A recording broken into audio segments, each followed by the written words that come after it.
Okay, we're back on the bench with the rusty IC-735, and in the midst of all the fun we've been having, the main tuning quit working, so it will no longer change stations, and you can see that from here. So I have it isolated over here on the left, and I tune it, and you can see there's no tuning action. The lock is not in, and I think if let's see, we'll turn it off for good measure. I'll plug a mic in, and we'll use the up and down buttons to make sure we don't have anything disabled. The interesting part is when you can't tune, you also can't change bands, which is not good. So we're a little bit stuck. Okay, with the knobs on the mic, which is also rusty and quite nice, if I push the button, you can see we're tuning up the band, and that's good. And I can tune down the band. And if you wanted, I could tune up and we could see if, see if there's a signal on the band. There's our usual K station, so we know we're working, but without the main tuning working, it's not a lot of fun. So I've been learning about the tuning unit. This is the schematic of the tuning unit.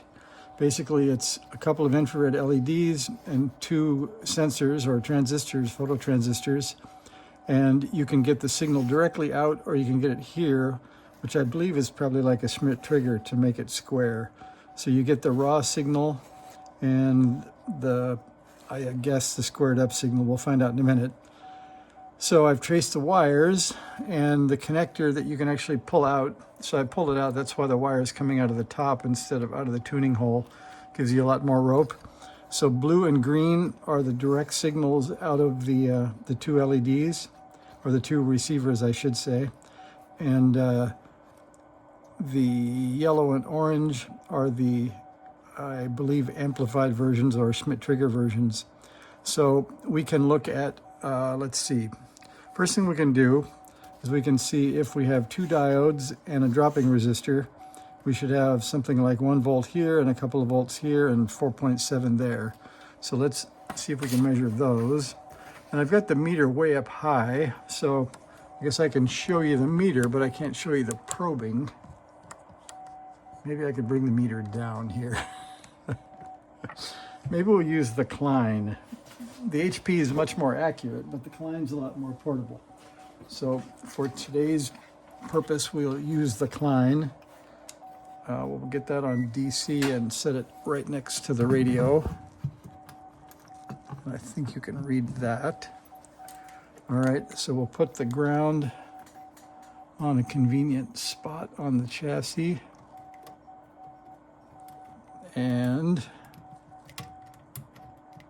all right, that works. And then I'll pull this off. That's not awfully convenient. And I think I'll turn off that K station too. All right, so we'll probe here, which I believe is the top of the two diodes. And we're on AC over there. Well, I guess that would be the ground of the two diodes. Here's the top of the two diodes. So that's 2.156, and according to the picture, it should be 2.3, so that's pretty close. And if I look over in the corner where that resistor was, I believe that is here.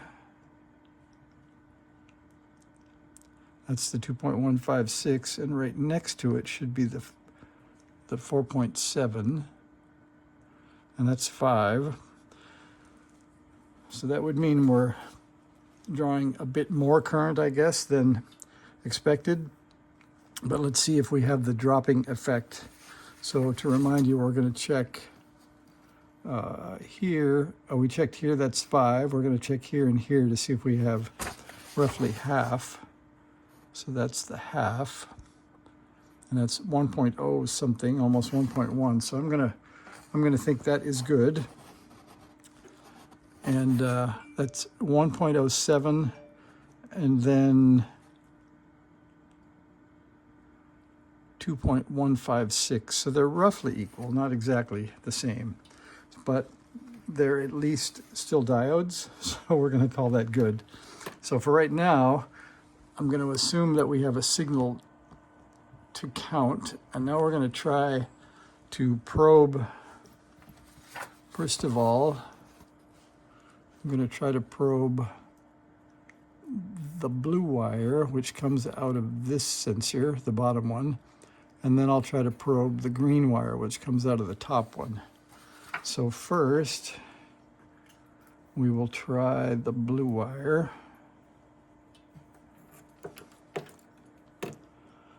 All right, there's blue. And I've only got one probe on right now, and I'm going to try to turn it. And I don't see much going on the scope. Let me try the green wire. Oh, and that one, see, we do get a signal. So we're reading the slots going by with the green, which is the top receiver, but not the blue, which is this one. So apparently the receiving side is dead. And I did go looking around on some forums, and I just pasted a few of the notes in here. And one guy swears that he cleaned it with a rubber bulb used for cleaning sensors in his camera, and it came to life.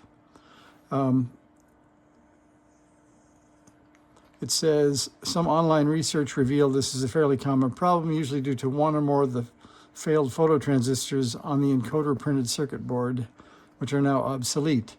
So there is a link to those things on AliExpress, and I think there's one here from Mouser.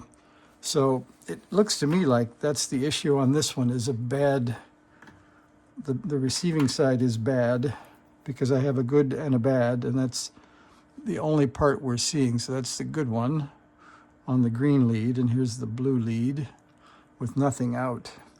And then I'm curious to see the other, maybe is it signal conditioned or something.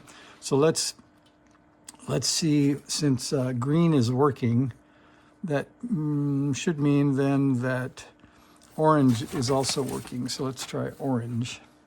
So this, I think, should be maybe a square wave copy of it, or, yeah, so that's working too. And you can see it changes with the speed that I rotate. So that's pretty quick, and they get small, and if I turn slowly, I get wide ones. So both the green,